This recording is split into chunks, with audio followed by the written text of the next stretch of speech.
तो आप सबको जय श्री की। परमेश्वर का धन्यवाद एक बार फिर से हम उस जगह पे हैं जहाँ पे आके हम परमेश्वर की बातों से, उसके वचन से कुछ चीज़ों को सीखते हैं। उस खुदा का धन्यवाद है, उस परमेश्वर की महिमा, उसकी प्रशंसा, उसकी तारीफ हो। आज जिस बात पे हम सीखने वाले हैं वो है शक से विश्वास में जाना। From doubt to faith. शक से विश्वास में जाना।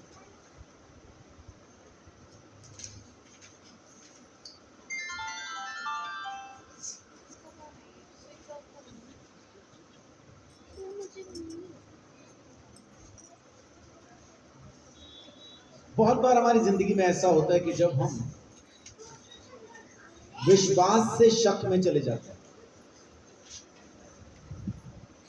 और बहुत बार बाइबल हमें बताती है कि परमेश्वर के साथ चलने वाले लोग, जिनकी डायरेक्ट खुदा से बात हुई, सीधा सीधा परमेश्वर ने उनके साथ बात की, वो लोग भी शक में चले जाते हैं। ये बातें बाइबल के अंदर हमें क्यों बताई गई हैं? ये बातें बाइबल में इसलिए हमें बताई गई हैं ताकि हम ये सीख सके, समझ सकें कि कोई भी कभी भी शक में जा सकता है। बहुत बार क्या होता है कि जब हम डाउट में जाते हैं, शक में जाते हैं, तो हम ये सोचने लगते हैं अब तो कोई उपाय है नहीं, अब तो हम बच नहीं पाएंगे।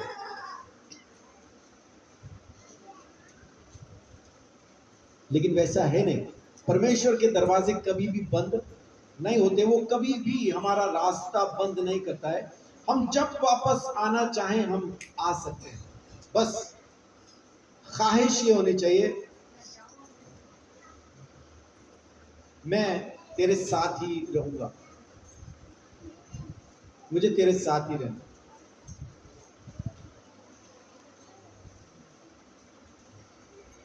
जीना मरना सब तेरे संग है। उससे तो अच्छा वो गुजर जाती तो ज्यादा अच्छा।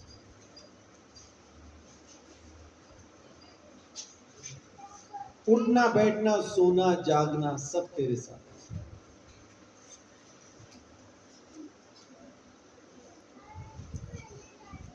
मैं तेरे साथ ही रहूंगा, मैं तेरे साथ ही रहूंगा। कुछ भी कर, कैसा भी तू, मैं तेरे साथ रहूंगा। ये जब आपके अंदर रहेगा तो आप कभी भी शक में से वापस विश्वास में आ पाएंगे, क्योंकि रहना तेरे साथ है। अब देखते हैं कुछ उदाहरण, कुछ चीजें, कुछ लोग बाइबल से। सबसे पहले हमारे विश्वास का पिता, नाम क्या है? अब्राहम। परमेश्वर उसके साथ बात कर रहा है। उत्पत्ति 15:1-6।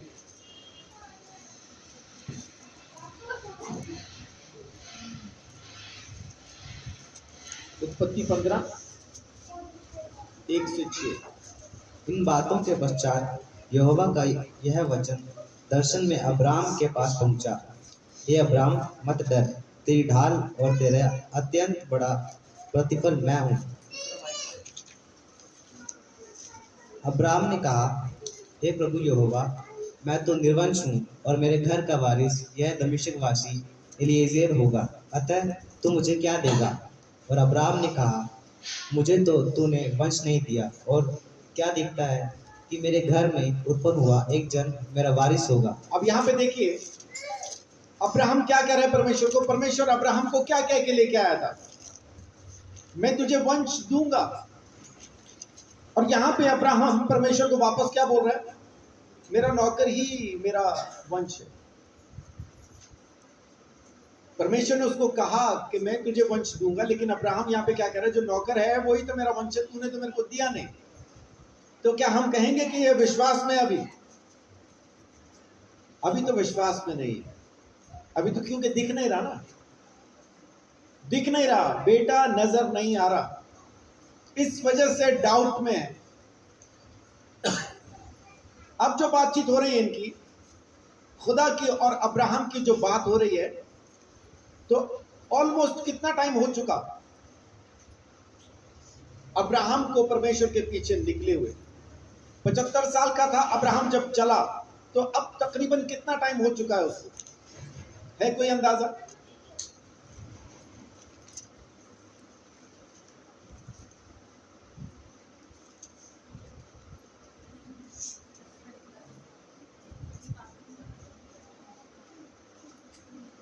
छियासी साल की उम्र में इस्माइल पैदा हो गया था, अभी इस्माइल पैदा नहीं हुआ। ऑलमोस्ट 10 साल, 10 के आसपास, क्योंकि ये 15वां अध्याय चल रहा है ना, 16वें में जाके इस्माइल पैदा हो जाएगा। तो तकरीबन 10 साल हो गए परमेश्वर के पीछे चलते, बच्चा नहीं हुआ। इस वजह से अब्राहम क्या कहता है, तूने तो मुझे वंश नहीं दिया, तो मेरा नौकर ही मेरा वंश होगा। जी आगे पढ़े।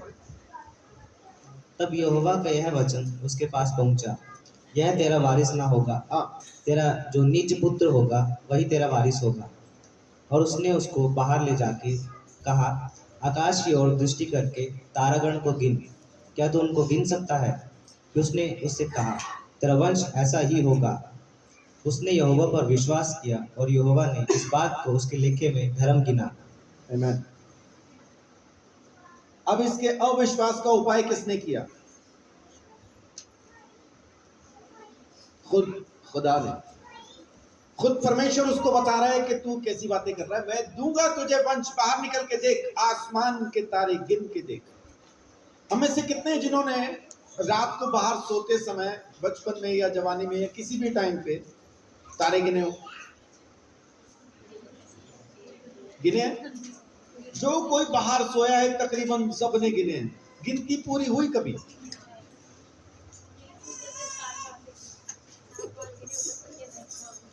धुंधले पड़ जाते हैं। और एक जगह पे आके ना हम निशान लगाते हैं, यहां से कल गिनूंगा, वो यहां ही नहीं मिलती, कहां थी?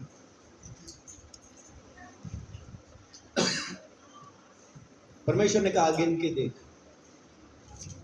गिनती के बाद। एक और जगह, चलो तारे गिनना मुश्किल है, एक आसान तरीका उस खुदा ने बता दिया, ये गिन लो। फिर समुद्र के किनारे की जो रेत है उसके कण गिन लो, वो तो आसान है, हाथ से गिन सकते। एक मुट्ठी में आपको दूं, वो उसके कण गिन नहीं पाएंगे। जितने आपके हाथ में चिपक जाते हैं वो भी नहीं गिन पाएंगे। उपाय किया परमेश्वर ने, अब्राहम ने शक किया, परमेश्वर ने तुरंत उसको निकाल के कहा, आसमान के तारे देख। तू एक की बात कर रहा है, तेरे यहां इतने होंगे, उनमें से मैं अपने वंश को पैदा करूंगा। अब्राहम ने फिर इस बात का विश्वास किया। अब्राहम को परमेश्वर ने यह नहीं कहा था मैं तुझे इसहाक देने वाला हूं। परमेश्वर ने वहां पे उसको कहा था मैं तुझे यीशु देने वाला हूं, अपना बेटा मैं तेरे खानदान में पैदा करूंगा। इसीलिए लिखा है 15:6 में कि अब्राहम ने विश्वास किया और ये उसके लेखे में धर्म गिना गया। इसहाक पे विश्वास करने से कोई धर्मी नहीं हो सकता, यीशु पे विश्वास करने से धर्मी हो सकता है। आप कहेंगे ऐसा कहां लिखा है? तो गलातियों 3 अध्याय के अंदर लिखा है। गलातियों 3:16 में ये बात लिखी कि वो वायदा करता है वंश का, ऐसा नहीं कि वंशों का, एक के बारे में वायदा करता है और वो मसीह है। जिसका वायदा परमेश्वर ने अब्राहम के साथ किया वो वंश यीशु मसीह है, इसहाक नहीं है। वो जो तारागण होने वाले थे, इतना सारा खानदान होने वाला था, उनमें से यीशु ने पैदा होना था। ये बात परमेश्वर ने अब्राहम के साथ की। अगर हमारे विश्वास का पिता, अगर अब्राहम शक कर सकता है परमेश्वर के निजाम पे, उसके इंतजाम पे, तो कभी हमको भी हो जाए तो कोई बड़ी बात नहीं है। खास तौर से बीवियों को यह शक हो जाता है, हर हफ्ते हो जाता है। मैं तो यहां पे गलत हूं, परमेश्वर ने मुझे फंसा दिया। मुझे तो बड़े बड़े रिश्ते आ रहे थे, माने बड़े सफेदे के, कौन से वाले बड़े, उस बड़े के घर में भी अगर जाते तो वहां पे भी यही होता। मुझे तो और बहुत आ रहे हैं, यहां पे गलत है। बहुत बार हम परमेश्वर के निजाम पे डाउट करते हैं, शक करते हैं, दिक्कत नहीं। खुद परमेश्वर है जो हमारे शक का उपाय करता है, हमें शक से बाहर लेके आता है खुद परमेश्वर। निर्गमन 33 अध्याय, बात करते हैं मूसा की। मूसा बोले तो एक आदमी का नाम है। हरियाणा की तरफ एक गांव में मैं प्रचार कर रहा था, वहां पे मैंने बोला मूसा ने ये किया, मूसा ने वो किया, मूसा ने समुद्र को 2 हिस्से कर दिया, मूसा ने 10 विपत्तियां, वो जगह से बता रहा था मैं हरियाणा के गांव में। तो वहां एक लड़की पहली बार आई थी, वो अपनी सहेली को बाद में बता रही है, देख तुम्हारा परमेश्वर कैसा बड़ा परमेश्वर है ना, चूहे से भी काम ले लिया। वो हरियाणा की तरफ चूहे को बोलते हैं मूसा, तो इसलिए मुझे अब बताना पड़ता है, मूसा आदमी का नाम है।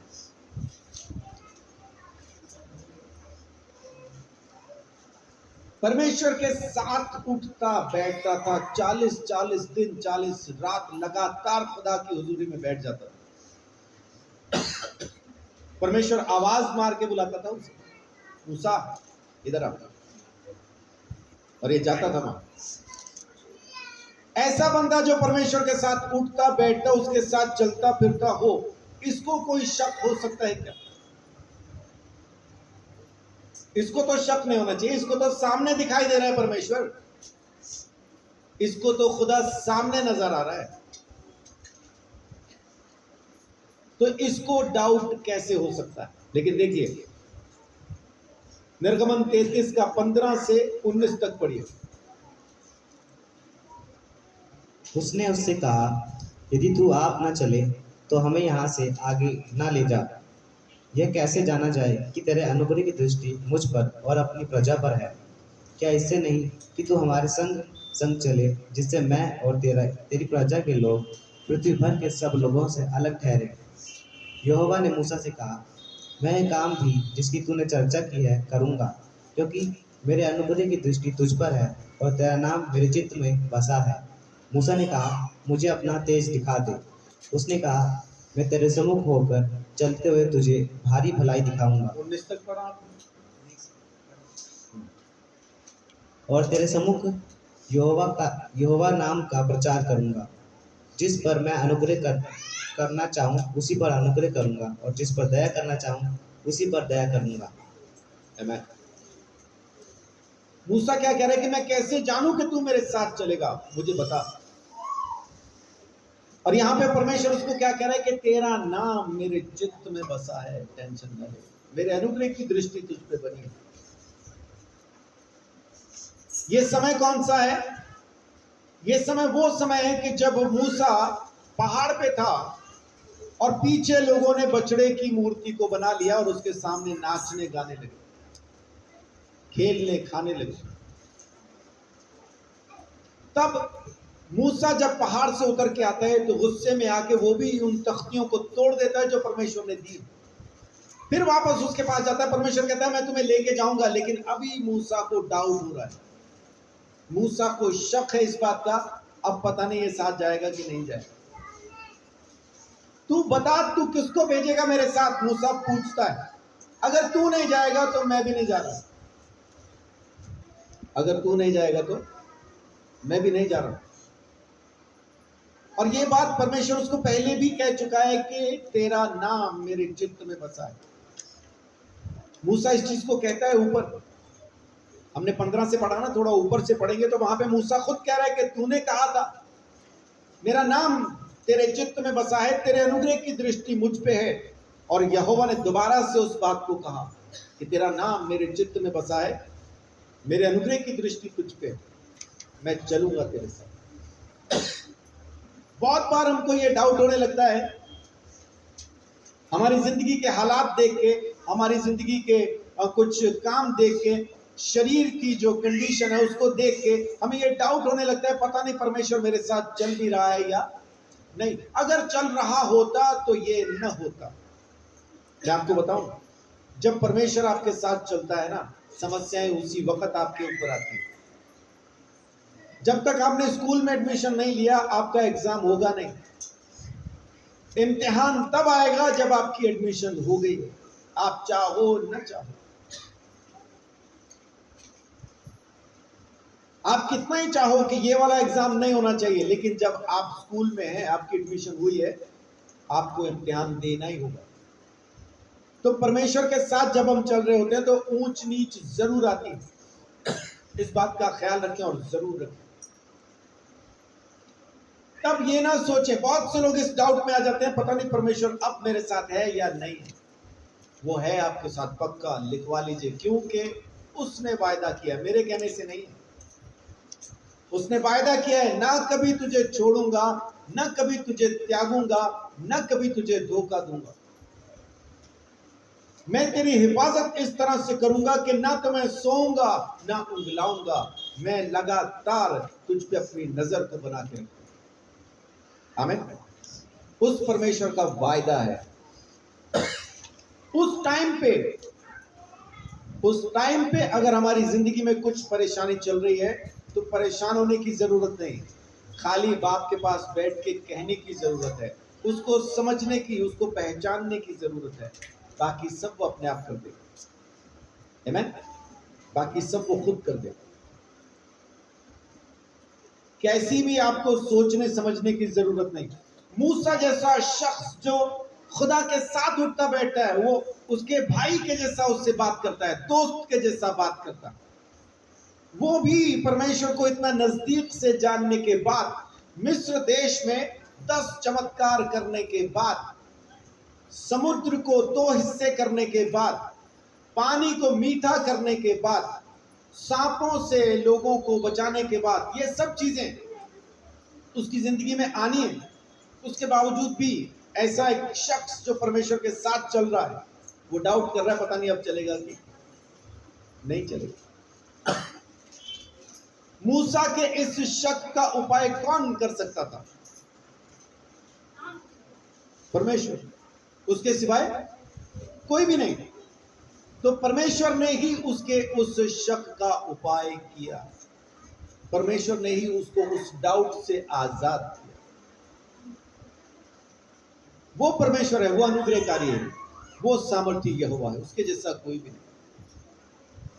हम चाहे कितना ही डाउट करते रहे, हम चाहे कितना ही शक करते रहे, लेकिन जब वो उपाय करने पे आता है तो 2 सेकंड में करता है। बहुत बार मैं क्या कहता हूं, किसी को मुझसे शिकायत है तो मुझे आके कहो। मुझसे शिकायत है, आप आके पप्पू को कहते हो, तो क्या कर लेगा? वो सुन लेगा, बस करेगा क्या? कुछ भी नहीं। मुझसे शिकायत है, मुझे कहो, शायद मैं कोई उपाय कर। लेकिन मुझसे शिकायत है, किसी तीसरे को कह रहे हैं, तो वो तीसरा ही करेगा फिर। और वो कर क्या लेगा? कुछ भी नहीं। परमेश्वर भी यही कहता है, तुझे मुझसे शिकायत है, मेरे ऊपर तुझे शक है, तो मेरे पास आ, मुझसे बात कर, मैं करूंगा तेरा उपाय, मैं तुझे विश्वास में वापस खड़ा करूंगा। है ना? देखिए, परमेश्वर के इंतजाम के अंदर, उसके निजाम के अंदर यीशु मसीह ने एक काम को किया। मरकुस 9 अध्याय 21 से 24।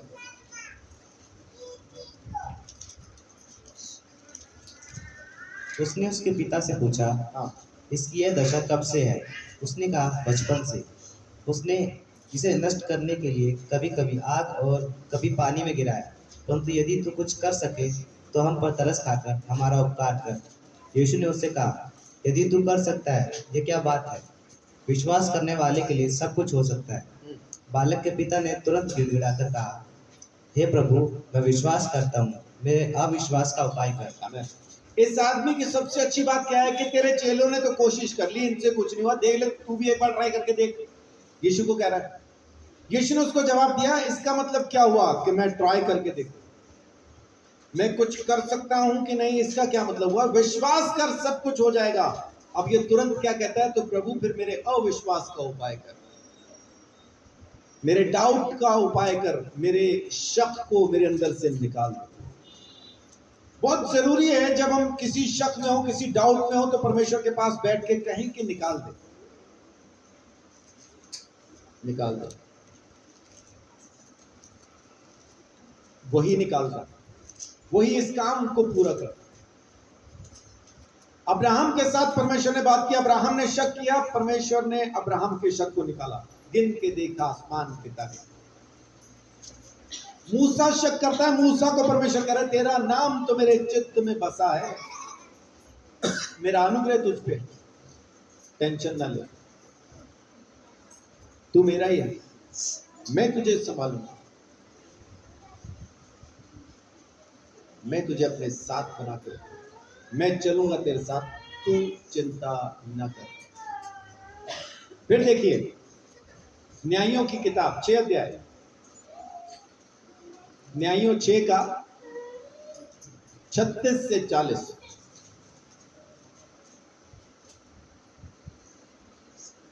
तब गिदोन ने परमेश्वर से कहा, यदि तू अपने वचन के अनुसार इज़राइल को मेरे द्वारा छुड़ाएगा तो सुन, मैं एक भेड़ी की ऊन खलिहान में रखूंगा, और यदि ओस केवल उसी पर पड़े और उसे छोड़ सारी भूमि सूखी रह जाए, तो मैं जान लूंगा कि तू अपने वचन के अनुसार इज़राइल को मेरे द्वारा छुड़ाएगा।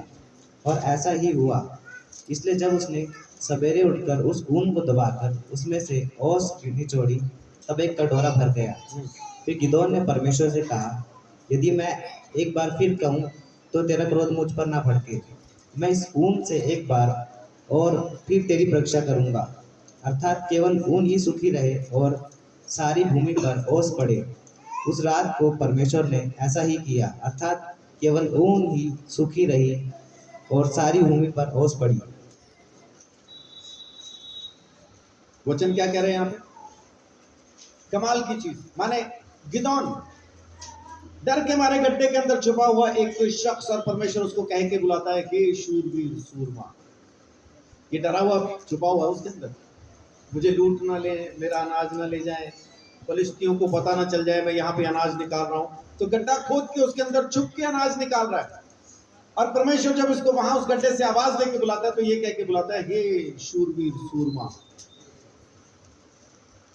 अजय, हे शूरवीर सूरमा। वो सोच रहा होगा मेरे बारे में बात हो रही है क्या? मैं, क्या आप मुझसे बात कर रहे हैं? ऐ खुदा, क्या तूने मुझे बुलाया? हे शूरवीर सूरमा। फिर बोल रहे मैं नहीं जा रहा। अच्छा तू ही बोल रहा, तो फिर एक काम करते हैं।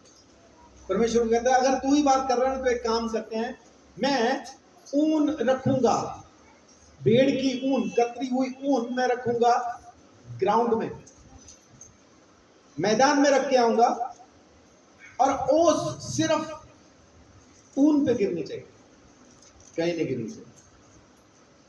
वैसे ही वो निचोड़ के देखा तो एक कटोरा पानी का भर गया।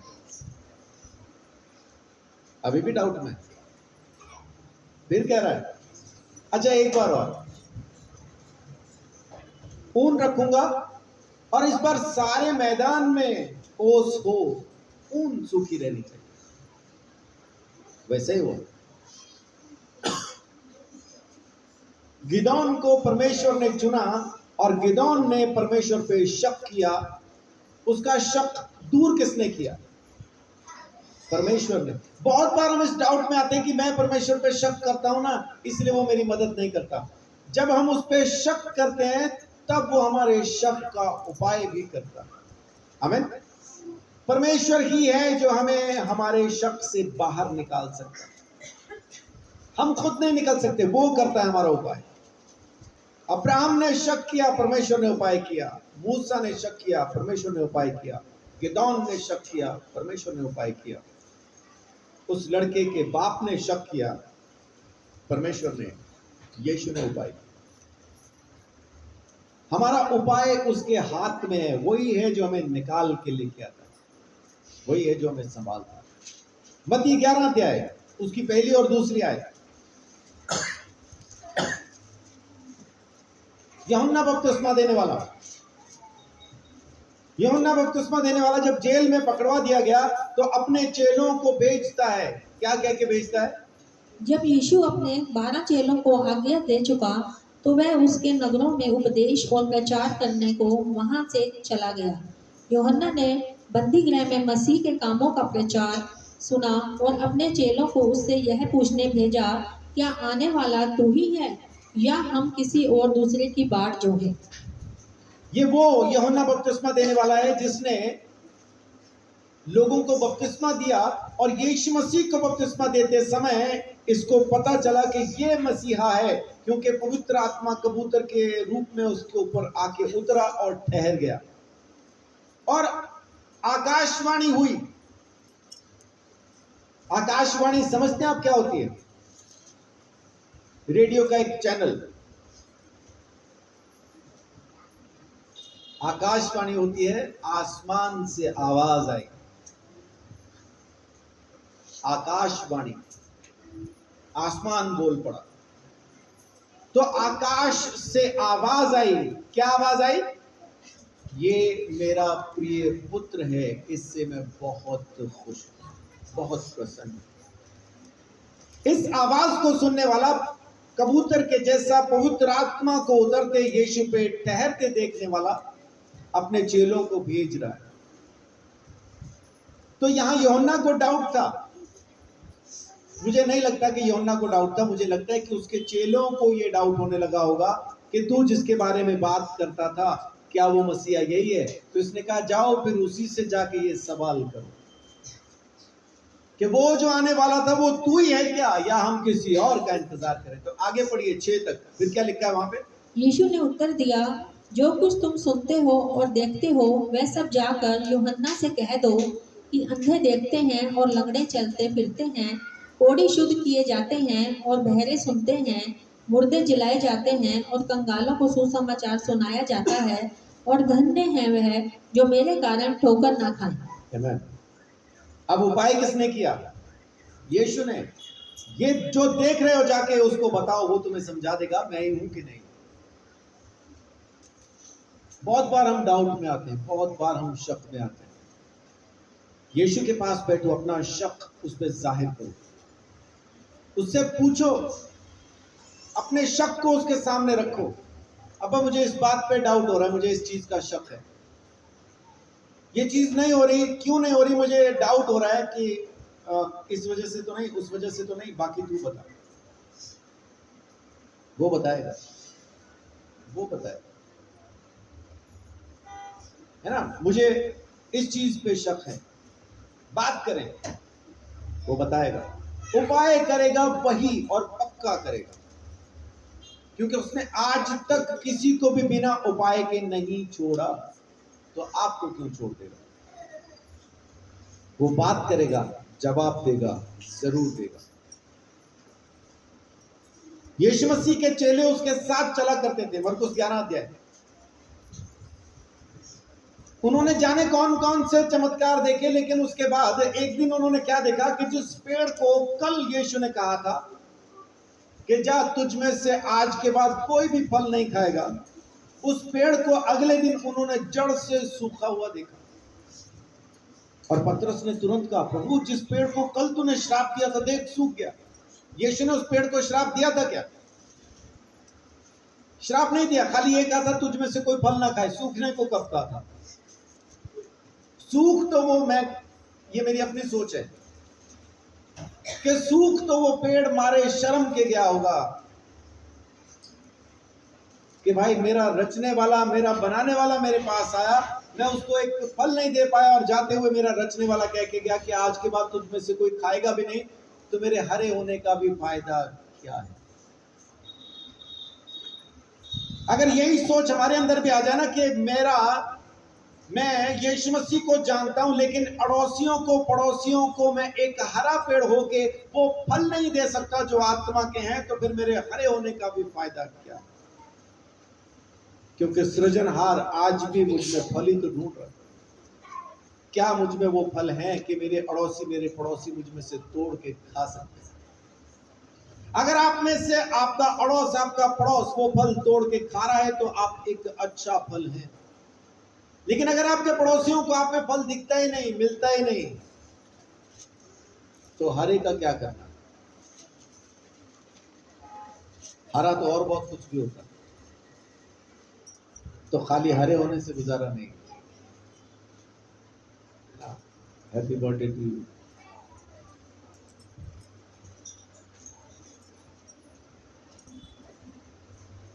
अब यहां पे पढ़ के देखिए 11:22 से लेकर 24 तक।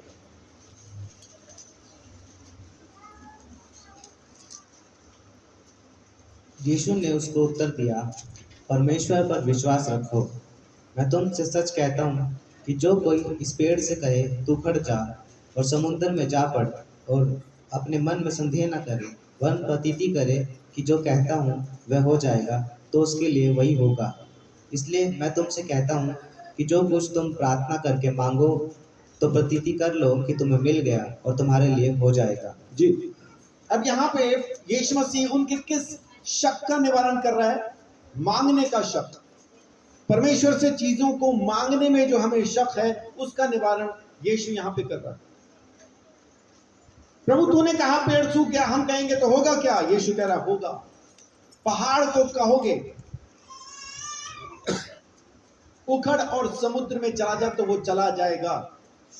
अब यीशु यहां पे एक उदाहरण के तौर पे बता रहा है, क्या सच में पहाड़ चला जाएगा?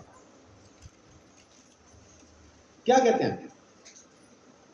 उदाहरण दे रहा है कि ये तुम कहो पहाड़ से कि उखड़ और समुद्र में चला जा, तो सच में वो चला जाएगा या उदाहरण है खाली?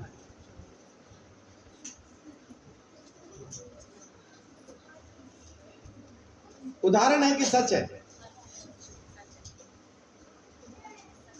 उदाहरण है, सच है? हाँ जी, सच्चा उदाहरण है, सच है।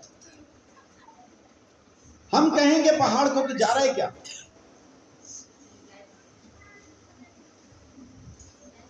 हम कहेंगे तो जा रहा है क्या पहाड़? पता क्यों नहीं जा रहा? कईयों के दिमाग में से हिले ही नहीं पहाड़। पहाड़ वही है और दिमाग ने मालूम क्या कह दिया, ऐसे थोड़ी जाता है। चलो अपनी जगह पे बदल के देखते हैं। खुद यीशु, खुद परमेश्वर कह रहा हो पहाड़ को कि यहां से हट और समुद्र में चला जा। अब जा रहा है कि नहीं? जा रहा ना उड़ता हुआ? दिमाग में भी जा रहा उड़ता हुआ। क्यों जा रहा है? क्योंकि मैं नहीं कह रहा हूं, परमेश्वर ने कहा। यीशु मसीह यही यहां पे सिखा रहा है, शक ना करो, जो मांगा है विश्वास करो तुम्हें मिल जाएगा। शक ना करो, जो मांगा है ना उस पे यकीन कर लो कि ये मेरा है, तो बस मेरा है। जिस पे यकीन कर लिया कि ये मेरा है, ये बंगला मेरा है, ये गाड़ी, अब दूसरे पे नहीं नजर रखनी कि इसका भी मिल जाए उसका भी मिल जाए, वो नहीं। आप एक डिजाइन बनाओ अपने दिमाग के अंदर, कैसा बंगला चाहिए। नेट से सर्च करो, ढूंढो, उसकी तस्वीरें अपने सामने रखो और अपने अंदर वो विश्वास पैदा करो, ये घर मेरा है। और वैसा घर आपको परमेश्वर देगा। कहां से देगा, कैसा देगा मालूम नहीं, लेकिन देगा। क्यों? क्योंकि आपने विश्वास कर लिया। गाड़ियां ढूंढो, नेट पे सर्च करो कितने सीसी की आपको कार चाहिए, 800 सीसी चाहिए, 1600 चाहिए, कितने सीसी चाहिए, ढूंढो, परमेश्वर देगा। कईयों ने तो दिमाग में ही सोच रखा है पैदल गाड़ी, तो वो पैदल गाड़ी पे रहते हैं।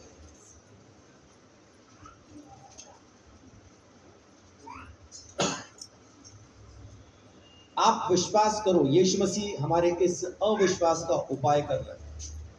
प्रार्थना के अंदर मांगी हुई चीज एक बार यकीन के साथ मांगो, परमेश्वर देगा। जो चाहो मांगो, यीशु कहता है यूहन्ना 15:7 में कि यदि तुम मुझ में बने रहो, मेरी बातें तुम में बनी रहें, तो तुम जो चाहो मांगो वो तुम्हारे लिए हो जाएगा। और यहां पे भी 24 में क्या कहा यीशु ने कि जो कुछ तुम मांगते हो तो प्रतीति कर लो कि तुम्हें मिल गया, तो वो तुम्हें मिल जाएगा। पहले मिल गया का विश्वास कर लो तो तुम्हें वो मिल जाएगा। लेकिन हम इस डाउट में रहते हैं। यीशु मसीह ने वही उपाय किया, उसी का उपाय किया कि भाई विश्वास करो, तुम्हें मिल गया, and it will be done unto you, तुम्हारे लिए ये हो जाएगा। यूहन्ना 11:39 से 41 तक।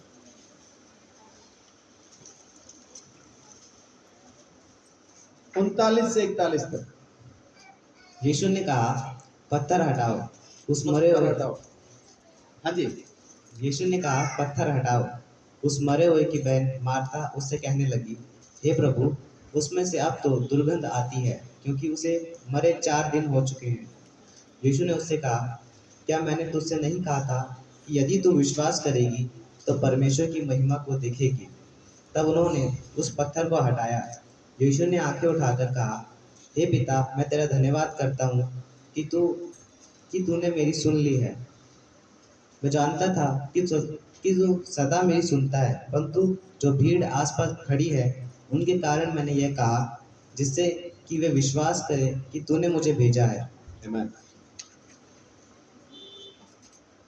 और यहां पे फिर क्या हुआ? फिर लाजर जिंदा हुआ। यीशु मसीह इस परिवार का दोस्त है। लाजर दोस्त था यीशु का। उसकी बहनें यीशु को बड़े भाई के जैसा जानती थी, तो भी विश्वास नहीं कर पाई। और यीशु ने कहा कि मैंने तुझसे कहा नहीं था कि अगर तू विश्वास करे तो परमेश्वर की महिमा को देखेगी। उसने बोला, हाँ प्रभु, तूने कहा था।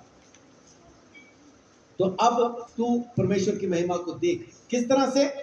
लाजर को उसने आवाज दी और 4 दिन का मुर्दा लाजर कब्र से निकल के बाहर आ गया। आमीन। हम सोचते कब्र वो गड्ढा खोद के अंदर दबाया हुआ, वो वैसी कब्रें नहीं होती थी उस जमाने में। उस जमाने में कब्रें होती थी कमरे के जैसी। लिखा है ना, पत्थर हटाओ, तो उसके दरवाजे पे पत्थर होता था ताकि कोई जानवर लाश को उठा के ना ले जाए। और दूसरा, वो पत्थर इतना भारी होता था कि कोई 1 से 2 आदमी उसको धक्का मार के हटा नहीं सकते थे। क्यों? क्योंकि इस मरने वाले के साथ लोग थोड़ा पैसा रखा करते थे, सोना चांदी उसके साथ रखा करते थे, इस विश्वास के साथ कि ये एक दिन मुर्दों में से दोबारा से जी उठेगा, और जब ये दोबारा जी उठेगा तब इसको जिंदगी शुरू करने के लिए पैसा होना चाहिए। तो उसके साथ पैसा रखते थे।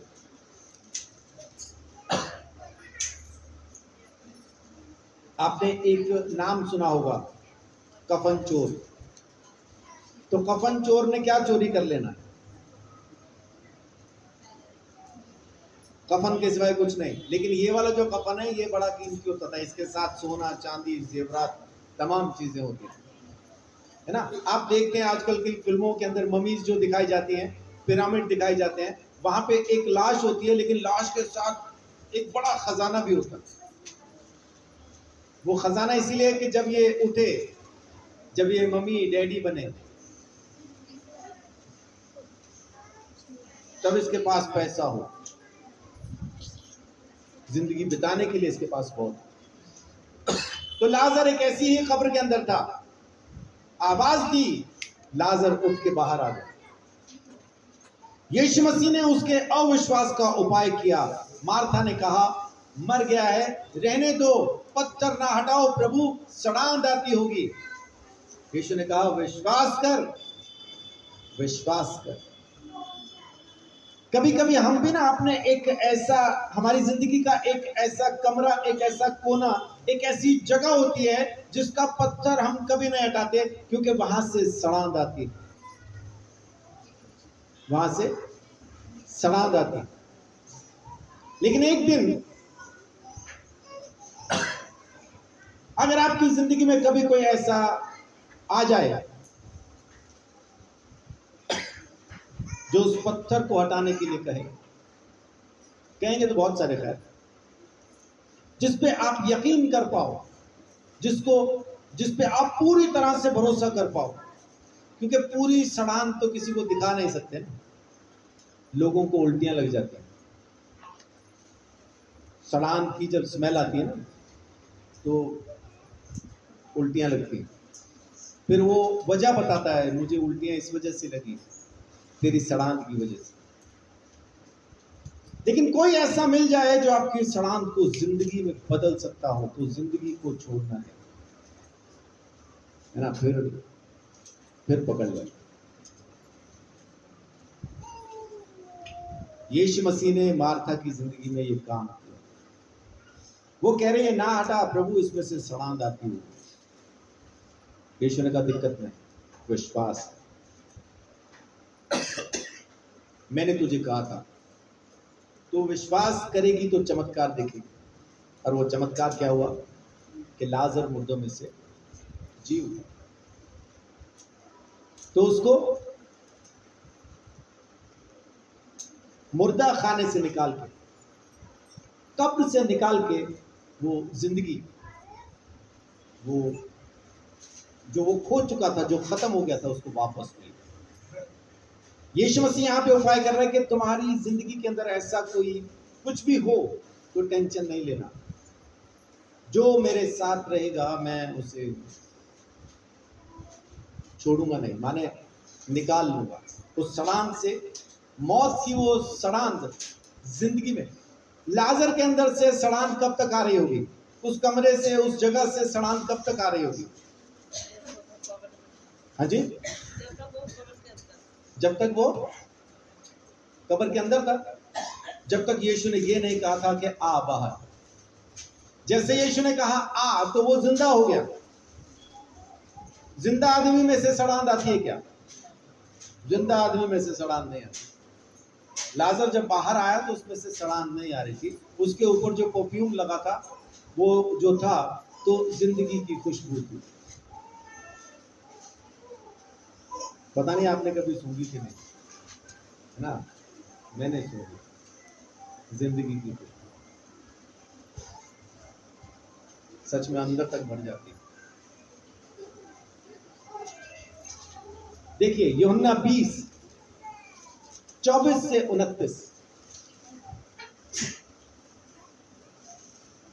परंतु बाहरों में से एक अर्थात थोमा जो दिदमुस कहलाता है, जब यीशु आया तो उसके साथ ना था।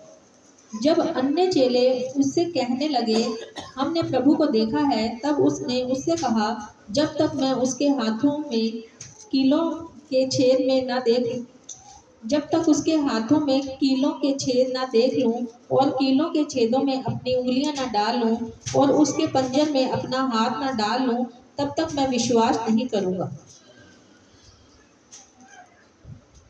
यह है थोमा। ऐसा कहा जाता है कि यही था जो हिंदुस्तान भी आया। बाइबल का इतिहास एक और थोमा के बारे में भी बात कर रहा है, तो वहां पे ये कंफ्यूजन है कि वो आया था कि ये आया था, लेकिन माना यही जाता है कि यही आया था। शक करने वाला चेला। मैं तो तब उस पर विश्वास करूंगा जब उसके हाथ में, उसके छेद में उंगली डाल के देख लूंगा। बहुत से लोग क्या बोलते हैं कि ये शक करने वाला यहाँ पे आया था, इसने प्रचार किया, इसीलिए हिंदुस्तान के लोग हमेशा शक में ही रहते हैं। ये गलत है, ये झूठ है। प्रचारक ने अपना शक प्रचार नहीं किया था, प्रचारक ने तो यीशु मसीह का प्रचार किया था और लोगों ने यीशु पर विश्वास किया है, थोमा के शक पर। लेकिन यहाँ पे बात यह है कि कह रहा मैं तो डाल के उसके जख्म में जब तक उंगली डाल के न देखूं मैं यकीन नहीं करूंगा। और यीशु मसीह ने आके इसके सामने हाथ पसार के कहा ले डाल ले, ले डाल ले, ये रहे छेद, ये रहा तू, डाल उंगली, मैं ही हूं। इससे ज्यादा आसान तरीका है कोई शक को दूर करने का? इससे ज्यादा आसान तरीका नहीं है। जो कह रहे हैं वैसा ही परमेश्वर सामने से उनके साथ बात करता है। अब्राहम कहता है मैं कैसे मानूं कि मेरे यहाँ औलाद होगी? परमेश्वर कहता है आसमान के तारे गिन, मूसा कहता है कैसे जानूं कि तू मेरे साथ चलेगा? परमेश्वर कहता है तेरा नाम मेरे मन में बसा है, मेरे चित्त में बसा है। गिदोन कहता है ऊन गीली हो जाए तो गीली हो जाती है, सूखी रह जाए तो सूखी रह जाती है। यूहन्ना भेजता चेलों को, जाके पूछो मसीहा तू ही है क्या? यीशु मसीह कह रहा है जो देखते हो जाके वापस बताओ मैं ही हूं। यानी वो ये नहीं कह रहा तुम्हारा दिमाग खराब है कि उसने देखा नहीं था पवित्र आत्मा मेरे ऊपर उतरा कबूतर की तरह। ये जवाब गलत था क्या? अगर यीशु कहता यूहन्ना को जाके पूछो, उसने कबूतर के जैसा मेरे ऊपर पवित्र आत्मा उतरते नहीं देखा था क्या? आसमान से उसने आकाशवाणी नहीं सुनी थी क्या? दिमाग खराब हो गया उसका, फिर दोबारा भेज रहे तुम्हें मेरे पास। उसको अकल नहीं आई, अभी तक जेल में हो गया, उसको समझ नहीं आ रही। ये नहीं कह सकता था? कह सकता था, उसने ये नहीं कहा। जो सवाल पूछा उसका जवाब दिया, तू ही है क्या? तो उसने बताया हाँ मैं ही हूं। जो देख रहे हो जाके बताना कि मैं ही हूं। चेलों ने कहा तूने जो कल कहा था आज हो गया। यीशु कहता है जो तुम कहोगे वो भी हो जाएगा। मैंने तो एक पेड़ को कहा था तुम पहाड़ को कहोगे उखड़ के जा तो वो चला जाएगा। यीशु मसीह ने उनका उपाय किया। मार्था कहती है कि प्रभु रहने दे, पत्थर ना हटा, अंदर से सड़ांध आती होगी। यीशु कहता है तू विश्वास तो कर, अंदर से बंदा बाहर आएगा, तेरा भाई जिंदा होकर बाहर आएगा। वो जिंदगी पाके अंदर से निकलेगा, सड़ांध खत्म हो जाएगी उसकी, क्योंकि मैं उसको बाहर निकाल रहा हूं। और उसके बाद थोमा कहता है कि मैं तो उंगली डाल के देखूंगा, और यीशु कहता है ले डाल के। तो आज मैं आपको कहना क्या चाहता हूं, परमेश्वर का आत्मा हमारे साथ जो आज बात करना चाहता है वो ये है कि कोई दिक्कत नहीं अगर हम किसी शक में हैं तो, अगर किसी डाउट में है तो कोई वादा नहीं है ना। मराठी में ऐसे बोलते हैं, कोई वादा नहीं। मुझे आके बता, मैं तेरा उपाय करूं, मेरे पास बैठ, मैं तुझे जवाब दूं। हमारे पास उसके पास ही बैठने का तो टाइम नहीं है।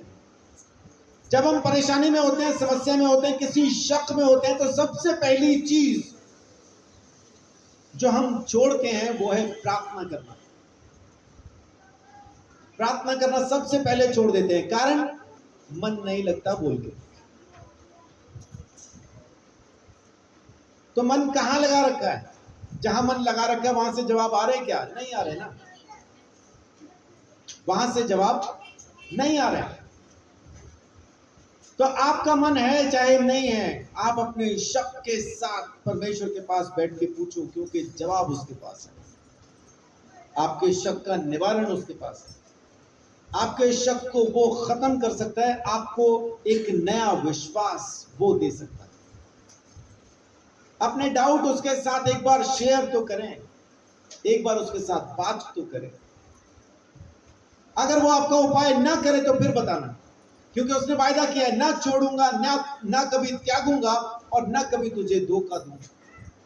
कारण मैंने तेरा चित्र अपने हाथ में, अपनी हथेली में खोद के बनाया, और जिसे मैं थाम लूं। हम उसके हाथ में कोई पकड़ी हुई चीज नहीं है, खुदी हुई चीज है। खुदी हुई चीज को कौन छीन सकता है? उसने अगर हमें पकड़ रखा होता तो हम मान लेते जी वो फलाना उसके हाथ से छीन के ले गया। खुदा हुआ कैसे छीन के ले जाएगा? आपके हाथ में चाबी बनी हुई है और आपके हाथ में चाबी पकड़ी हुई है, तो कौन सी चाबी है जो दूसरा छीन के लेके जा सकता है? पकड़ी हुई या खुदी हुई? पकड़ी हुई। तो यीशु मसीह ने आपको पकड़ा हुआ है या अपने हाथ में खोद रखा है ना? उसने खोद रखा है अपने हाथ में, और कोई टैटू जैसा नहीं, कीलों से खोद रखा। उसके जख्मों में मुझे मेरा चेहरा नजर आता है। आपको आपका आना चाहिए। तो उसके साथ आप बात करो, परमेश्वर के साथ बात करो, अपने शक को उसके सामने रखो और कहो कि प्रभु तू कर उपाय। मैं कैसे जानूं कि तू मेरे साथ है? मेरी जिंदगी में ये परेशानी चल रही है, मुझे इस चीज पे डाउट हो रहा है, पता नहीं ये होना है कि नहीं होना है, तू कर इसका उपाय। वो करेगा, वो करेगा। उसके जैसा और दूसरा कोई कर भी नहीं सकता। जैसा उपाय वो करता है ना, उसके जैसा उपाय नहीं किसी के पास।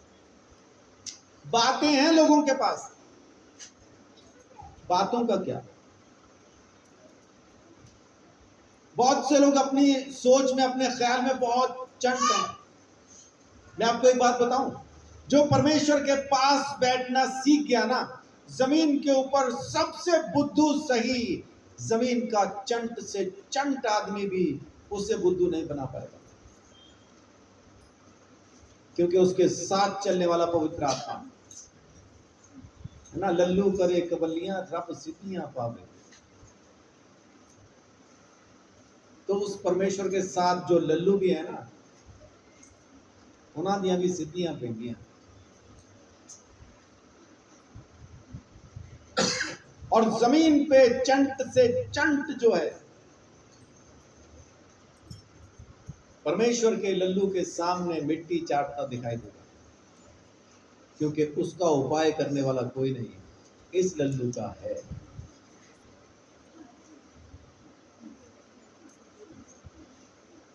ना सो उसके पास आओ, अपने डाउट उसको बताओ, अपने शक उसको बताओ, उसके साथ बात करो। उसने अब्राहम का अविश्वास दूर किया, उसने मूसा का अविश्वास दूर किया, उसने गिदोन का अविश्वास दूर किया। जो कोई उसके पास, एक आदमी अपने बेटे को लेके आया था, उसके बेटे को मिर्गी का दौरा पड़ता था, दुष्ट आत्मा थी उसमें। वो तो सुन के आया था कि ये चंगा करता है, चेलों ने प्रार्थना की, नहीं हुआ। यीशु को वही कह रहा है, तेरे चेले तो कर चुके, तू भी देख ले, तेरे से कुछ होता हो। यीशु मसीह ने उसको कहा, कुछ हो सकता हो, ये क्या बात हुई, विश्वास कर, सब कुछ हो सकता है। यीशु ने आज्ञा दी और दुष्ट आत्मा उस बच्चे को मरोड़ के फेंक के निकल गई। मैंने यीशु मसीह को सिर्फ एक ही जगह पे प्रार्थना करते पाया, मुर्दे को जिंदा करने से पहले, किसी बीमार को चंगा करने से पहले, अंधे को आंखें देने से पहले, दुष्ट आत्मा निकालने से पहले। एक ही जगह पे यीशु मसीह ने प्रार्थना की। बता सकेंगे कौन सी जगह थी? हाँ जी, पब्लिक में। अभी पढ़ा हमने, लाजर को जिंदा करने से पहले। लाजर को जिंदा करने से पहले यीशु मसीह ने जानबूझ के ऊंची आवाज से प्रार्थना की, ताकि परमेश्वर को महिमा मिल सके। वो जो आसपास खड़े थे उनको ये यकीन हो जाए कि परमेश्वर ने ही जिंदा किया, ये भेजा हुआ परमेश्वर का ही है। सुल्लर गांव के अंदर जब वो लेडी मर गई थी, जब मैं वहां पे था, तो मुझे ये हिस्सा याद आया बाइबल का, कि यीशु मसीह ने ऊंची आवाज से सिर्फ इसलिए प्रार्थना की थी ताकि परमेश्वर को महिमा मिले। हालांकि पवित्र आत्मा मुझे कह चुका था, इसको कह सांस ले, मुझे इतना ही बोलना था, यीशु के नाम से सांस ले, उसने लेनी थी, लेकिन मैंने ये नहीं कहा। मैंने ऊंची आवाज से प्रार्थना की ताकि सब सुने कि अब यीशु के नाम से ये जिंदा होने वाली है। तो सबके कान खड़े थे, आंखें खुली थी, मुंह भी खुले थे, होगा नहीं होगा, होगा नहीं होगा। और जब प्रार्थना करने के बाद कहा कि ये यीशु के नाम से सांस ले, उस बहन ने सांस लिया, लंबा सांस। वो आंगन भरा हुआ था लोगों का, उसके जिंदा होने के इंतजार में थे लोग। जैसे वो जिंदा हुई, आंगन में एक वो थी, एक मैं था, बाकी सब भग गए थे। उसका पति दौड़ के गली में जाके खंबे के पीछे से यूं मुझे पूछ रहा है, सर जी क्या हुआ? मैं कहा जिंदा है, आजा इसको पानी पिला। यीशु मसीह ने एक ही जगह पे ऊंची आवाज में प्रार्थना की, लाजर को जिंदा करते समय, कारण परमेश्वर को महिमा मिले, ये लोग जान सकें कि यीशु खुदा का भेजा हुआ। आज मैं आपको फिर से एक ही बात कहता हूं, आप शक में हैं, दिक्कत नहीं, बड़े बड़े दिग्गज बाइबल के शक में थे। आप भी हैं तो कोई नई बात नहीं। मैंने अक्सर यही सुना कहते हुए, ना ना शक ना करो, शक तो ये है, शक करोगे तो फिर कैसे होगा, शक करोगे तो कैसे हो सकता है, पूरा विश्वास करो तब हो जाएगा। इनमें से किसको है पूरा विश्वास? अब्राहम शक में था जब उसको परमेश्वर ने बच्चे की आशीष दी। सारा हंस रही थी तंबू के अंदर, मेरे यहां कैसे बच्चा होगा। है ना, वो अंदर हंस रही थी। क्यों हंस रही थी? She was 89 years old। वो 89 की थी।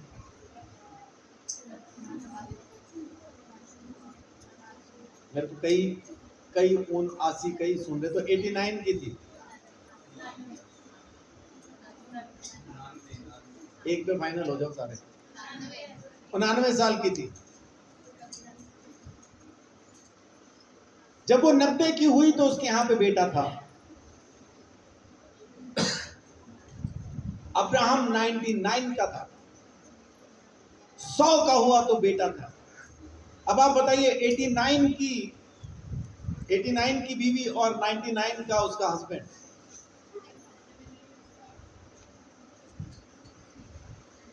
हो सकता था क्या? वॉज इट संभव? इट वॉज असंभव।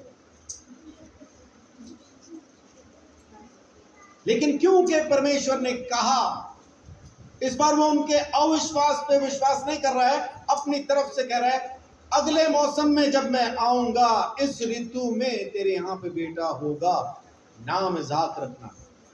इज़ाक का मतलब क्या है? हंसी, खुशी नहीं, हंसी। हंसी क्यों? क्योंकि वो हंस रही थी अंदर। अब उसके यहां पे हंसी ही पैदा हुई।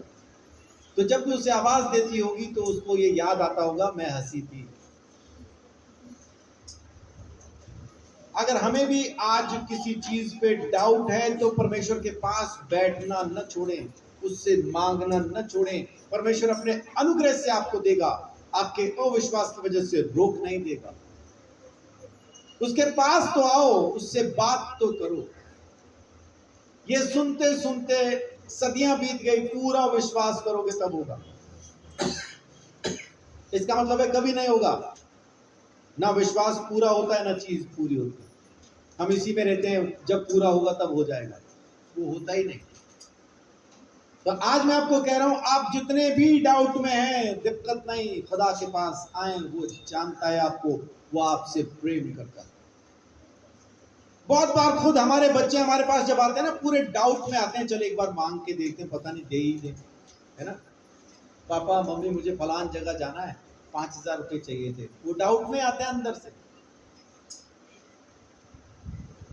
लेकिन बाहर आके मिल जाते हैं तो बच्चा खुश, फिर कहता है मम्मी तेरे जैसी जमीन पे कोई नहीं। अंदर से नहीं आता ऐसा कहता हुआ, अंदर से तो वो डाउट में आ रहा है, पता नहीं मिलेंगे नहीं मिलेंगे, लेकिन मिल जाने के बाद ये चीजें बदल जाती हैं। तो अगर हम अपने माँ बाप के पास शक में जाके मांग सकते हैं, तो वो तो सर्वशक्तिमान स्वर्गीय पिता है, उसके पास जाके बैठ के मांगने में दिक्कत। हम डाउट में हैं, कोई परेशानी नहीं, लेकिन सवाल उससे पूछे, वो करेगा उपाय। वो हमारे इस शक से हमें आजाद करेगा। आमीन।